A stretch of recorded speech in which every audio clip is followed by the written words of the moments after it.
Hello friends, welcome to my channel.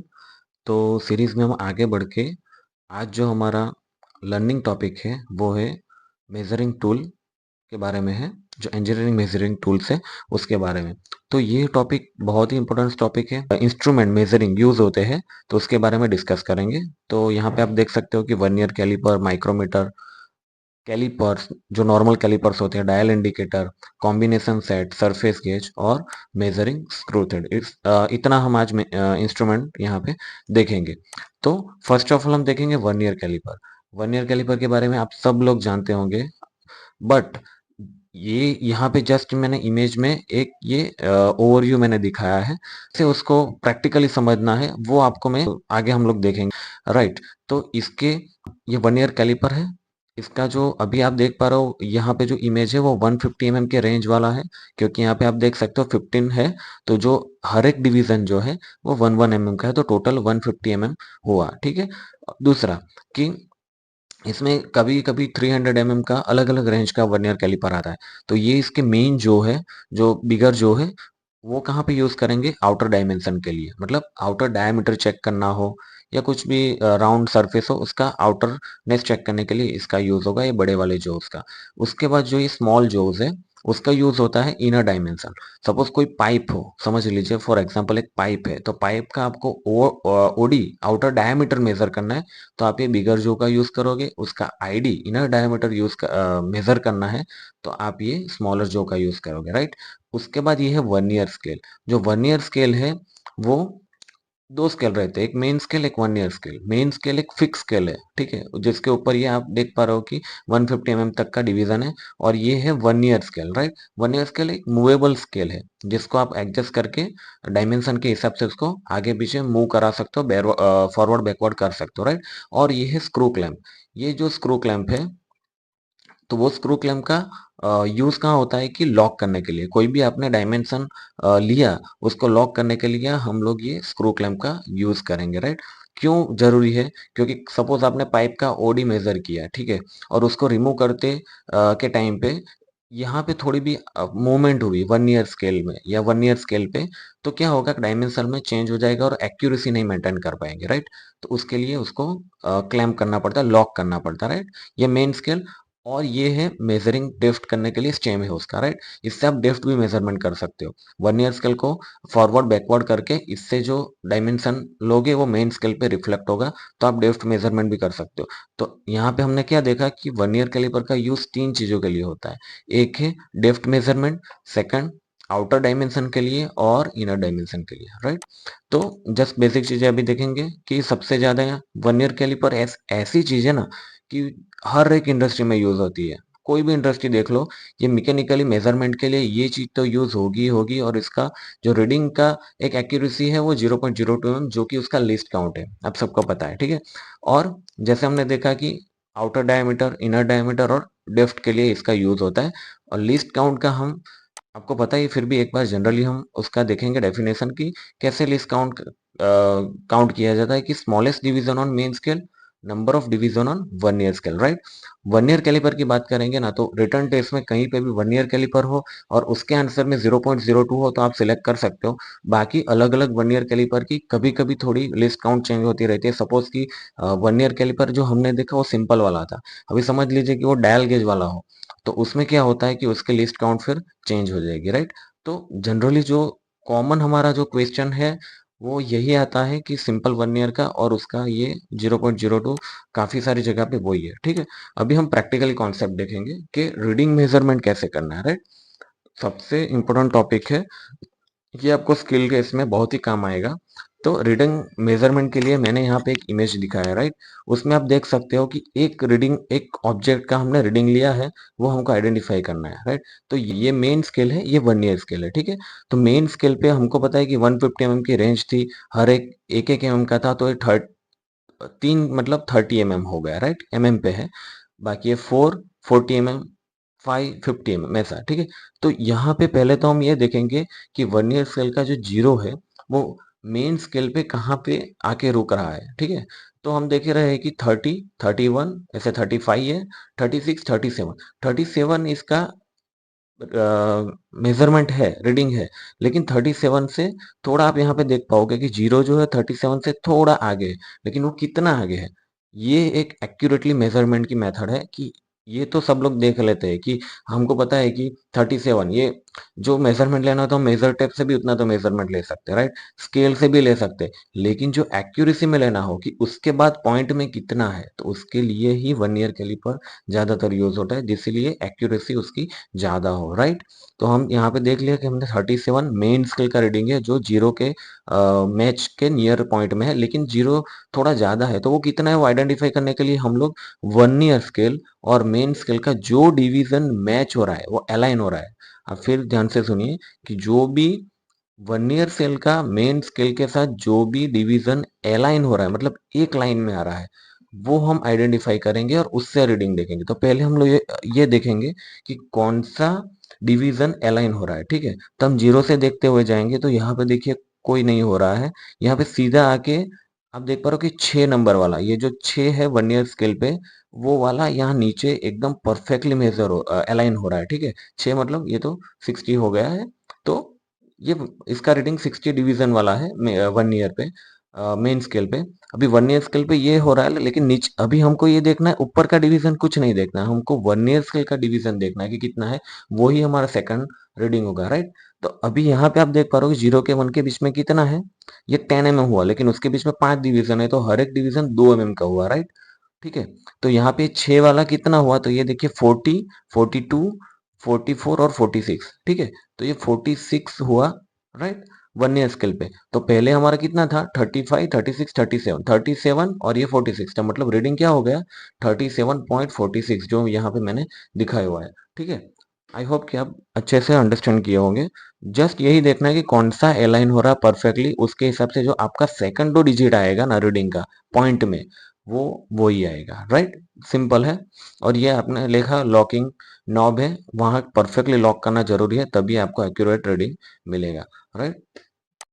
दूसरा है हमारा माइक्रोमीटर इंस्ट्रूमेंट में, ठीक है। तो पहले हम देख लेंगे कि इसका मेन पार्ट्स कौन सा है और उसको क्या क्या आइडेंटिफाई क्या नाम से जाना जाता है, ये जानना बेसिक जरूरी है थोड़ा, इसीलिए। तो ये जो है सी शेप में वो इसकी फ्रेम है, ठीक है। इसमें यहाँ पे आप देख पा रहे हो कि इसकी रेंज लिखी हुई है, ये बहुत इंपॉर्टेंट है कि 0 to 25 mm की रेंज है, मतलब ये 25 mm तक ही आप यूज कर सकते हो, 25 mm से ज्यादा ऑब्जेक्ट हो तब इसको यूज नहीं कर पाओगे, ठीक है।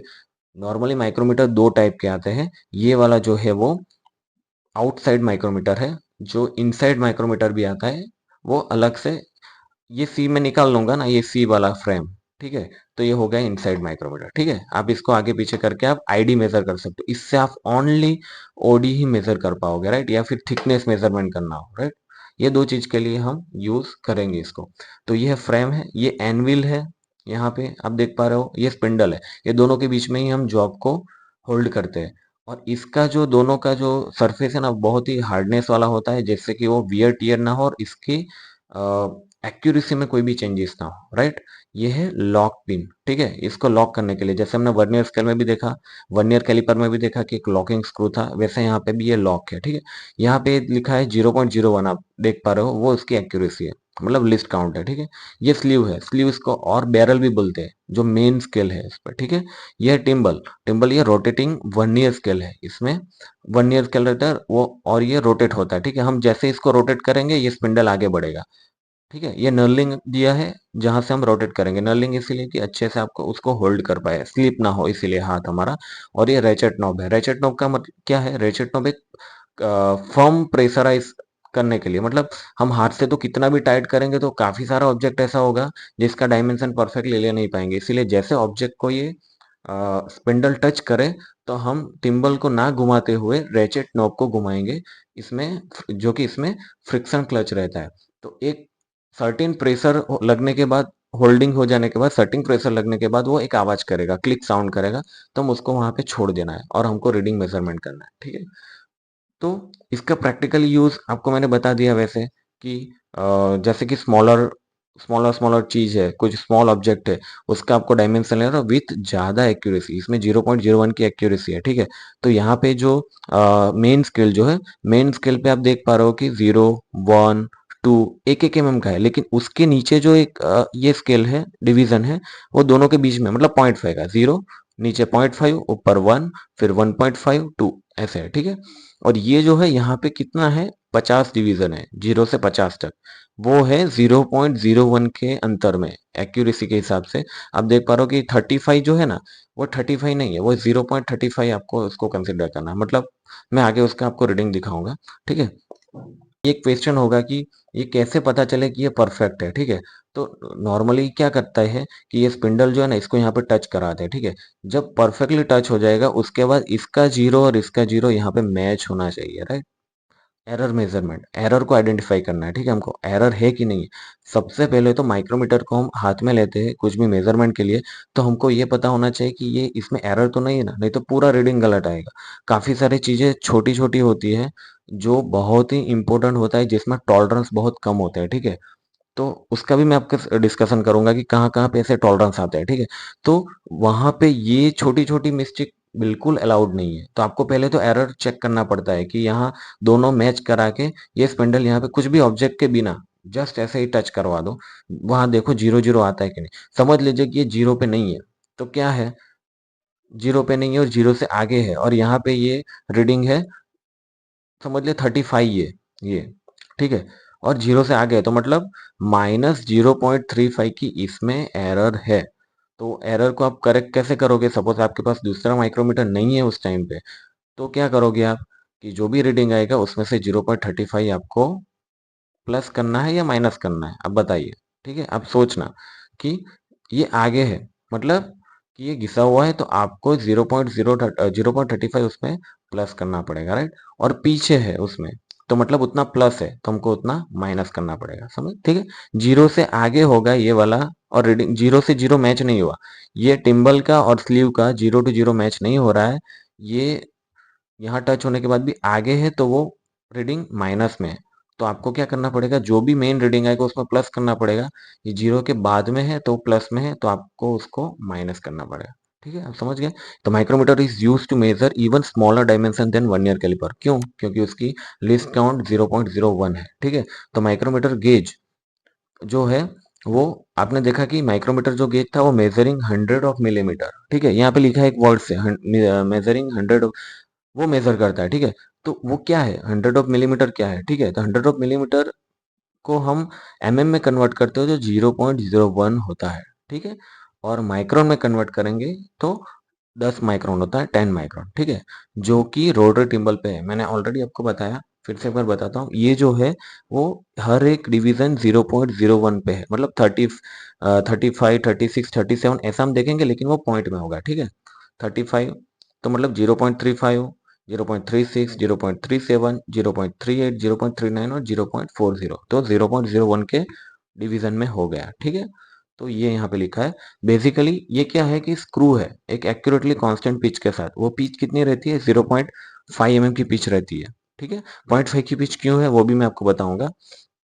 इसीलिए है कि मैंने बताया कि जो रोटेटिंग टिम्बल जो था ना हमारा, जो रोटेटिंग टिम्बल था उस पे 50 डिवीजन थे, ठीक है। तो एक राउंड घूमने से वो कितना आगे बढ़ेगा, 0.5 mm, ठीक है। इसीलिए यहाँ पे लिखा है कि जैसे दो राउंड, दो रोटेशन या दो रिवॉल्यूशन होगा, तब वो 1 mm आगे बढ़ेगा, ठीक है, माइक्रोमीटर। तो रोटेटिंग गिम्बल जो है वो 50 डिवीजन पे, जैसे कि मैंने बताया, ठीक है। तो एक राउंड घूमने से वो 0.5 mm आगे बढ़ेगा, ओके। तो उसके बाद जो can be adjust by rotating the thimble using small ratchet knob situated at the end, उसको कैसे एडजस्ट करते हैं कि स्मॉल रेचेट नॉब से। समझ लीजिए, अभी मैं आपको एग्जांपल दूंगा कि ये जो पीछे वाला जो रेचेट नॉब था, जिसमें फ्रिक्शन क्लच लगा हुआ है, ठीक है। तो वो उसको क्यों और कहाँ पे सही उसका यूज होगा, ठीक है। समझ लीजिए आप एक लीड वायर, आपको पता होगा कि लीड वायर आपको पता है जो कंप्रेसर में क्लियरेंस मेजरमेंट करने के लिए यूज होता है, ठीक है। लीड वायर हो या कुछ कम थिकनेस वाली कोई सीट हो, उस पे आप जब भी रोटेटिंग टिम्बल से एक हाथ से जब प्रेशर दोगे, उसके बाद ज्यादा हाथ से प्रेशर दोगे, तो क्या होगा कि वो अपने आप ही वो कंप्रेस हो जाएगा, तो आपको सही से रीडिंग नहीं मिलेगा, ठीक है। क्योंकि सपोज आप समझ लीजिए कि 0.5 mm का ही आपने 0.5 mm का लीड वायर का लिया हुआ है और आपका रीडिंग है 0.15 mm, ठीक है। तो आप जैसे उसको ज्यादा टाइट करोगे तो वो 0.15 से कम होकर 0.1 भी हो सकता है, क्योंकि वो कंप्रेसिबल है, ज्यादा कंप्रेस, वो बहुत ही सॉफ्ट होता है, ठीक है। तो उस टाइम पे आपको क्या करना है कि टच करने के बाद वो पीछे वाला जो रेशेट नॉब है उससे आपको उससे ही फिर आगे उसको घुमाना है। तो वो क्या होगा कि जैसे वो टच करेगा ना तो वो क्लिक साउंड करेगा। तो एज पर स्टैंडर्ड जैसे भी 3 क्लिक साउंड होता है ना, तो 3 क्लिक साउंड के बाद आपको उसको छोड़ देना है, ठीक है। तो क्या होगा कि आपको परफेक्ट रीडिंग मिल जाएगा और आपको रीडिंग मेजरमेंट कर लेना है, ठीक है। तो हम मेजरमेंट देखेंगे जैसे कि हमने वर्नियर कैलिपर में देखा, ये प्रैक्टिकल चीज है। तो आपको सपोज एक हमने एक रीडिंग लिया है, ठीक है। तो रीडिंग लिया है, अभी आप हम इसको कैसे आइडेंटिफाई करेंगे कि रीडिंग कितना है। तो आप यहाँ पे बेरल जो मेन स्केल है उसको बेरल भी बोलते हैं।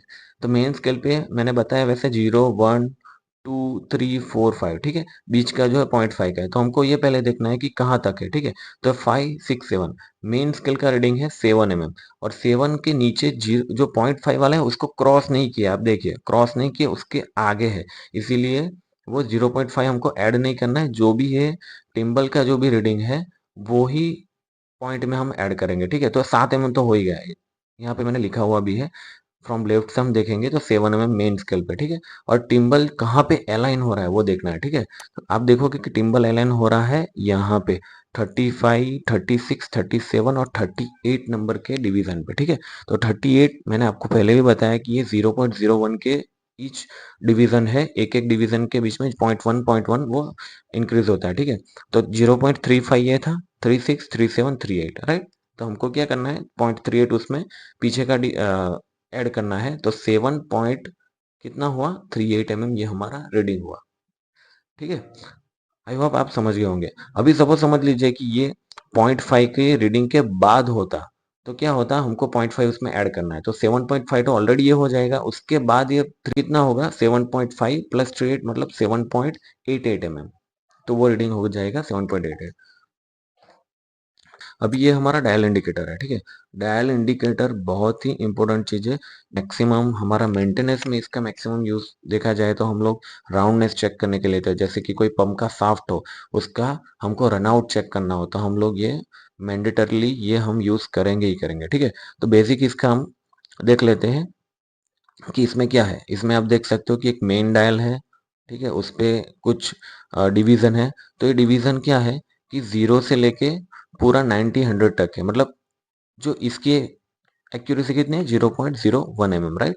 ये भी माइक्रोमीटर की जितना ही है, और लीस्ट काउंट बोल दो कुछ भी बोलो वो 0.01 है। मतलब एक एक डिवीजन मतलब 0.01, ये समझ लीजिए कि ये पॉइंटर एक डिवीजन आगे बढ़ा तो 0.01 mm आगे बढ़ा। टोटल पूरा 0 से लेके वापस 0 तक आएगा तो वो एक रिवॉल्यूशन 1 mm का होता है, ठीक है। दूसरा कि उसके ऊपर जाएगा, 2 रिवॉल्यूशन हुआ तो 2 mm, 3 रिवॉल्यूशन हुआ 3 mm। लेकिन वो देखेंगे कैसे, ये सबसे बड़ी चीज है कि ये ध्यान दीजिए थोड़ा कि ये रिवॉल्यूशन कितना हुआ कहाँ देखेंगे। तो उसके लिए ये छोटा सा डायल गेज दिया हुआ है, ठीक है। ये जो छोटा वाला जो डायल गेज है, मतलब छोटा वाला जो एक डायल इसमें दिखाया हुआ है, वो आपको दिखाएगा कि आपका कितना रिवॉल्यूशन हुआ। इसको नॉर्मली प्रैक्टिकली जो प्लांट में सब इसको प्रेशर बोलते हैं कि प्रेशर कितना है 1, 2, इसमें डिवीजन दिए होते हैं। सपोज इसमें 5 है, देखिए 1, 2, 3, 4, 5, अब थोड़ा क्लियरली नहीं दिख रहा है लेकिन 5 है। तो 5 मतलब ये 5 mm की रेंज का है, ठीक है। इसकी भी रेंज रहती है, ज्यादातर हम लोग देखते हो 10 mm की रेंज का यूज होता है, ठीक है। तो 0 से लेके मतलब आप कोई मेजरमेंट ले रहे हो तो आप ये नहीं देखोगे कि कितना घूम गया है, क्योंकि कभी कभी बहुत स्पीड में रोटेट करता है तो आपको पता नहीं चलता है। तो आपको इस पे देख के रहना पड़ेगा। सपोज ये 0 पे है या 1 पे आपने सेट किया है, कभी कभी प्रेशर देना पड़ता है तो थोड़ा प्रेशर देके 1 पे सेट किया है, तो ये आपने रीडिंग देख रहे हो तो ये 3 पे है और 2 पे है। तो आपको ये कंफर्म पता करना है कि 3 है मतलब एक पे था और 2, तो 2 रिवोल्यूशन बढ़ा मतलब 2 तो है ही 2 mm। और उसके बाद ये कितना है 10 से थोड़ा आगे बढ़ा तो 15 मतलब 0.15 2.15 mm उसका जो भी है वो है। जनरली ये सब चीज बहुत ज्यादा एक्यूरेसी के लिए यूज होता है। तो सपोज शाफ्ट का रनआउट हो तो रनआउट कितना होता है 0.1, 0.2, ज्यादा से ज्यादा नए शाफ्ट का कम होता है। हाँ, कोई डिफ्लेक्शन आया हो तो उसमें 1 mm 2 mm भी जा सकता है। तो रनआउट कितना होता है 0.05 की रेंज में ही होता है, प्लस और माइनस वही हमको देखना है। तो ये कितना घूमेगा आगे तो आप देख पा रहे हो यहाँ से ये यहाँ पे होता है 0.05, ठीक है। तो यहाँ इतने के अंदर ही वो नॉर्मली रोटेट होता है, ठीक है। तो डायल इंडिकेटर जो है वो ज्यादातर मैग्नेटिक स्टैंड के साथ ही यूज होता है, क्योंकि आपको एक सर्टेन पोजीशन में उसको लॉक करना है तो आप आराम से कर पाते हो, ठीक है। तो आपको पता चल गया पॉइंटर है, छोटा डायल किसी लिए यूज होता है मैंने आपको बताया, बड़ा डायल पे जो रीडिंग है वो भी मैंने आपको बताया कैसे रीडिंग देखना है, ठीक है। तो अभी हम आगे देखेंगे कि उससे पहले मैं आपको इसका मैकेनिज्म एक बार दिखा देता हूँ कि ये मैकेनिज्म ऐसे होता है, ठीक है।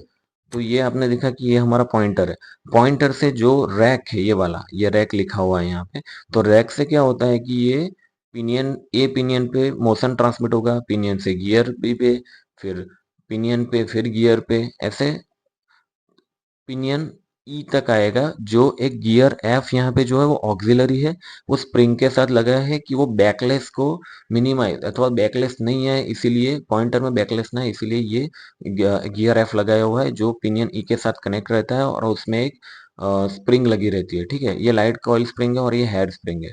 और ये रैक क्यों है? रैक इसको आगे पीछे की जो भी है मूवमेंट उसको एक होल्ड रखेगा, मतलब फ्री नहीं होने देता स्पिंडल, नहीं तो स्पिंडल फ्री हो जाएगा तो आपको रीडिंग में एक्यूरेसी नहीं आएगी, ठीक है। तो मतलब ये पूरी गियर ट्रेन है, यहाँ से जो भी मोशन ट्रांसमिट हो रही है उसको, ये जो लीनियर मोशन है आगे मतलब ऊपर नीचे जो हो रही है उसको ये यहाँ पे स्केल पे रोटरी मोशन में ट्रांसलेट करके हमको रीडिंग देता है, राइट है। तो कौन से दो टाइप है वो हम देखेंगे कि कन्वेंशनली ज्यादा जो यूज होता है ना वो है कंटिन्यूस रीडिंग डायल इंडिकेटर और डायल टेस्ट इंडिकेटर, ठीक है। दो ज्यादातर यूज होते हैं इसीलिए मैंने यहाँ पे दो ही मेंशन किया है। तो कंटिन्यूस रीडिंग डायल इंडिकेटर जो है ना वो 0 से 360 डिग्री तक मेजरमेंट लेता है, और जो है अवेलेबल कौन से, both regular long range version में अवेलेबल होता है, ठीक है। और ज्यादातर इसका यूज होता है मशीन टेबल और कटिंग टूल में, क्योंकि वहां पे क्या है एक ही डायरेक्शन में आपको रीडिंग लेना होता है। कंटिन्यूस रीडिंग का मतलब है आप एक ही डायरेक्शन में ले रहे हैं, मतलब क्लॉकवाइज ही घूम रहा है, वो एंटी क्लॉकवाइज नहीं जाएगा। जैसे कि मशीन टूल हो, कटिंग टूल हो, जिसमें मशीनिंग हो रहा है जो भी है तो एक ही डायरेक्शन में चाहिए उसको, हमको वहां पे वो जरूरत नहीं पड़ती, इसीलिए वो वहां पे यूज होता है, ठीक है। और इसमें स्मॉलर डायल रहता है with smaller pointer, how many rotation, जो मैंने आपको बताया था वैसा ही है सेम, कि कितना रिवॉल्यूशन या कितना रोटेशन हुआ वो चेक करने के लिए एक स्मॉलर डायल होता है, ठीक है। दूसरा जो टेस्ट इंडिकेटर बोलते हैं जो हम लोग ज्यादातर यूज करते हैं प्लांट में मेंटेनेंस में, वो है दोनों तरफ जीरो, ये जीरो है ना तो जीरो की यहाँ भी ये दोनों तरफ मूवमेंट करेगा। सपोज हमको पता करना है कि रीडिंग कितना है, 0.05 है, माइनस में है तो यहाँ पे माइनस में भी आएगा प्लस में ही है, मतलब दोनों तरफ क्लॉकवाइज एंटी क्लॉकवाइज है, दोनों एंड पे मूवमेंट बोथ डायरेक्शन, ठीक है। और 100 वेरिएशन अप टू, ये जो पर्टिकुलर यहाँ पे दिखा है ना वो इसमें 2.5 mm और इसमें 2 क्योंकि 5 mm का टोटल है तो दोनों तरफ 2.5 2.5, राइट। क्योंकि आपको एक प्रेशर, सर्टेन प्रेशर भी यहाँ पे सेट करना पड़ता है। समझ लीजिए कि माइनस में रीडिंग आप जीरो रखोगे माइनस में होगा तो पता ही नहीं चलेगा, इसीलिए आपको पहले से एक रिवॉल्यूशन का प्रेशर दे के रखना पड़ेगा, मतलब 1 mm का। अब इंडिकेटर जो होता है उसमें काफी टाइम पे यहाँ पे एक चीज ये भी है कि टॉलरेंस पॉइंटर भी होते हैं जो आपको इंडिकेट करते हैं कि वो एक्सेप्टेबल लिमिट में है कि नहीं है, ठीक है। तो फ्रेंड्स अब हम कॉम्बिनेशन सेट के बारे में देखेंगे। तो कॉम्बिनेशन सेट का नाम ही कॉम्बिनेशन सेट है। कॉम्बिनेशन सेट मतलब कि वो काफी सारे टूल को कंसिस्ट करता है, ठीक है। तो कौन सा है, स्क्वायर हेड है, आप देख पा रहे हो। ये स्क्वायर हेड है जो एंड पे है, ठीक है, ये वाला स्क्वायर हेड है, ये उसके साथ ब्लेड अटैच है। ये प्रोटेक्टर हेड, ये है वाला जो एंगल मेजरमेंट के लिए ज्यादातर यूज होता है। दूसरा है सेंटर हेड, ठीक है। और उसके बाद है रूल एंड ब्लेड, ठीक है, ये तो नॉर्मल हमारा रूल एंड ब्लेड है। तो सम जो स्क्वायर हेड होता है ना, ये वाला स्क्वायर हेड वो एक स्मॉलर स्क्राइबर के साथ होता है। तो स्क्राइबर क्या होता है, आप यहाँ पे ब्लैक पिन देख पा रहे हो, वो एक स्क्राइबर मतलब छोटी सी पिन जैसा होता है जो आप यहाँ पे थ्रेडेड होता है, उसको बाहर निकाल के आप मार्किंग के लिए उसको जस्ट यूज कर सकते हो, ठीक है। तो अभी समझ लीजिए हम लोग ये स्क्वायर हेड को देखेंगे तो ये दोनों हम निकाल दीजिए, मतलब ये दोनों नहीं है। थिंक कीजिए कि ये प्रोटेक्टर हेड, सेंटर हेड, ये दो, ये सब रिमूवेबल चीज है, ठीक है। ये यहाँ पे सब अटैच होता है, ये डिफरेंट निकल भी जाता है, और ये सबकी बॉडी कास्ट आयरन की बनी होती है, ठीक है। तो सेंटर हेड निकाल दिया, प्रोटेक्टर हेड निकाल दिया, ठीक है। तो अभी समझ लीजिए कि ये सिर्फ स्केल है और ये स्क्वायर हेड है, ठीक है। तो हम यहाँ इसको राइट एंगल की तरह यूज करेंगे। ये स्क्वायर हेड जो है वो ये स्केल के ऊपर ये कैविटी में बैठा हुआ है, इसके आगे पीछे इजीली मूवमेंट हो सकता है, ठीक है। तो हम 90 डिग्री मेजरमेंट करने के लिए और ये जो इसका एंगल होता है ना वो 45 डिग्री। तो नॉर्मली दो स्क्वायर हेड का दो यूज हो सकता है कि आप एक तो 90 डिग्री एंगल निकाल सकते हो जिसको राइट एंगल बोलते हैं, काफी साइन पाइपिंग हो या कुछ भी ऐसी चीज हो, कोई जॉब हो, उसका 90 डिग्री है कि नहीं ये चेक करने के लिए आप इसको यूज कर सकते हो। और दूसरा जो ये है वो 45 डिग्री यूज करने के लिए आप इसको यूज कर सकते हो, ठीक है। ब्लेड में यहाँ पे दिखा हुआ है कि ब्लेड उसके हिसाब से दो स्केल की टाइप में होती है, 1/32 इंच की, 1/64 इंच के, ठीक है। तो ये देख लिया हमने स्क्वायर हेड, ठीक है। तो जो भी ऑल अटैचमेंट होता है वो अभी क्लैंप किया हुआ है, वो आप निकाल सकते हो, और ये जो क्लैंप है ना उसके आप लॉक कर सकते हो, ठीक है। अभी हम देखेंगे कि एक सेंटर हेड भी देख लेते हैं। तो सेंटर हेड जो है वो सेटअप कैसे रहता है? सेंटर हेड नॉर्मली कहाँ यूज होता है कि कोई राउंड सरफेस हो या राउंड कुछ जॉब हो, गियर हो या शाफ्ट हो, उसका आपको सेंटर मेजर करना है, ठीक है। यहाँ पे मैंने सेटअप दिखाया हुआ है, आप देख सकते हो कि ये राउंड जॉब है, ये सेंटर हेड है। तो सेंटर हेड को हम ऐसे उसकी एज पे परफेक्टली बिठा के हम स्केल की मदद से उसका, अभी इसका मुझे सेंटर पॉइंट मार्किंग करना हो, निकालना हो, तो हम आराम से निकाल पाते हैं और यहाँ से हम उसको लॉक कर सकते हैं, ठीक है। दूसरा जो हमारा है वो है प्रोटेक्टर हेड, ठीक है। हमने सेंटर हेड देख लिया, स्क्वायर हेड देख लिया। प्रोटेक्टर हेड बहुत ही इंपॉर्टेंट चीज है, ज्यादातर एंगल मेजरमेंट के लिए इसका काफी टाइम यूज किया जाता है। तो एंगल मेजरमेंट कैसे करते हैं देखते हैं हम, कि ये जो बीच वाला जो राउंड पार्ट है ना वो पूरा रोटेट हो सकता है, ये फ्री रहता है। और ये मैंने जो रेड मार्किंग किया ना वहां पे एक जीरो है, ठीक है। तो सपोज यहाँ पे ये आप देख पा रहे हो कि मतलब ये यहाँ पे 90 डिग्री है, ये जो सेंटर है ना वो 90 डिग्री है। तो 90 डिग्री ये कोई ऐसा एंगल हो, ये जो स्केल है ना, ये ब्लेड है, वो इसमें भी फिटिंग होगा, यहाँ पे फिट होके आप स्केल, हमको तो कोई एक रेफरेंस पॉइंट चाहिए, ठीक है। यहाँ पे प्रोटेक्टर हेड का बेस देख पा रहा हूँ मैंने, ये जस्ट जूम यहाँ बीच वाला पोर्शन आपको इजीली पता चले इसीलिए जूम किया हुआ है। तो ये फ्रंट वाला पोर्शन है, बैक में भी एक ऐसा पोर्शन रहता है, प्रोटेक्टर हेड के बैक में एक स्पिरिट लेवल भी रहता है, और ये दोनों लॉकिंग स्क्रू है, ठीक है, जो इसको लॉक करता है। तो ये इसमें बीच में पूरा रोटेट होता है, लेकिन ये 180 डिग्री तक का इसमें स्केलिंग रहता है, ठीक है। तो ये बेस और इसके साथ स्केल, ठीक है। ये अभी ये सेंटर हेड निकाल दीजिए, ये निकाल दीजिए, समझ लीजिए कि एक स्केल है और उसके साथ प्रोटेक्टर हेड है, ठीक है। तो आप जो भी एंगल पे रखोगे वो एंगल यहाँ पे जीरो के साथ यहाँ से मैच हो जाएगा। मतलब अभी समझ लीजिए टिल्ट है, तो अभी जीरो के साथ कौन सा एंगल मैच हो रहा है, आप देख पा रहे हो कि ये जीरो है, 10 डिग्री और 15 डिग्री। यहाँ पे जो मैंने मार्किंग देखा है वो 15 डिग्री, तो ये हो गया 15 डिग्री। मतलब यहाँ से हम देखेंगे तो ये 15 डिग्री फ्रॉम लेफ्ट साइड से, ठीक है। और यहाँ पे सपोज जीरो होता, ये होता, तो ये हमारा वह जो भी मैच पॉइंट होता वो यहाँ पे दिखा देगा, ठीक है। तो ये मतलब प्रोटेक्टर हेड का यूज एंगल मेजरमेंट के लिए होता है, इसकी बॉडी भी कास्ट आयरन की बनी होती है। अब जो भी एंगल होगा यहाँ पे आप देख पा रहे हो कि जीरो एंगल है, तो ये spirit level zero, spirit level से एक्चुअली अलाइन भी पता चलेगा कि वो अलाइन है कि नहीं है, ठीक है। और ये भी आप इसको भी रोटेट कर सकते हो, स्केल को आगे पीछे कर सकते हो, और ये पूरा सेंटर में रोटेट हो सकता है, ठीक है। ये रेफरेंस मार्क है जीरो, जो मैंने बताया ना रेफरेंस मार्क जीरो, ये मार्किंग के थ्रू भी यहाँ पे दिखाया हुआ है। तो यहाँ पे देख पा रहे हो कि परपेंडिकुलरिटी और पैरेललिज्म चेक करने के लिए ये हमने बताया वैसे कि स्पिरिट लेवल उसी के लिए ज्यादातर दिया जाता है, ठीक है। अभी हम नेक्स्ट देंगे कैलिपर्स। सिंपल कैलिपर्स है लेकिन वाइडली यूज होता है, क्योंकि कभी कभी ऐसी लिमिटेशन होती है ना कि जहाँ पे वर्नियर नहीं काम आ पाता है या फिर माइक्रोमीटर नहीं चल पाता है, तो हम कैलिपर यूज करेंगे। कैलिपर दो टाइप के होते हैं, इनसाइड कैलिपर, आउटसाइड कैलिपर, ठीक है। इमेज आप देख लीजिए कि ये टाइप का होता है, ठीक है। अभी आप मतलब समझेंगे कि ये मतलब क्यों, कहाँ ऐसा यूज होगा। सपोज ऐसा कोई इंटरनल चीज हो जहाँ पे आप वायर कैलिपर से आपको रीडिंग लेना डिफिकल्ट है, के स्केल पे आप उसको रीडिंग को मैच करा के आप उसको ले सकते हो। या दूसरी मेथड कि ये जो दो जो है उसको वर्नियर कैलिपर से मेजर करके या माइक्रोमीटर से मेजर करके भी आप रीडिंग को मतलब एडजस्ट कर पाते हो। काफी टाइम पे ये सब चीजें कंपेयर करने के लिए भी यूज होता है कि ये मतलब सेट किया तो आप इजीली दो सेम पार्ट है उसका डायमेंशन सही है कि नहीं, इंटरनल डायमेंशन, तो आप चेक करने के लिए इसको यूज कर सकते हो, ठीक है। आउटसाइड कैलिपर का भी सेम यूज है। सपोज केसिंग के अंदर इम्पेलर लगा हुआ है, इसका आपको ओडी लेना हो, तो आप वर्नियर कैलिपर से जब नहीं ले पाओगे तब आप इसको आउटसाइड कैलिपर का भी सेम मैंने बताया वैसा यूज कर सकते हो, और उसका डायमेंशन भी आप स्केल पे बाहर से मैन्युअली उसको नोट कर सकते हो। ये इसके ऊपर स्केल नहीं होता है, बट जैसे कि मैंने बताया कि यूज स्केल और other measuring instrument to note dimension. ठीक है, ये है अभी सरफेस गेज। सरफेस गेज जो है वो बहुत ही हैंडी लिटर टूल है।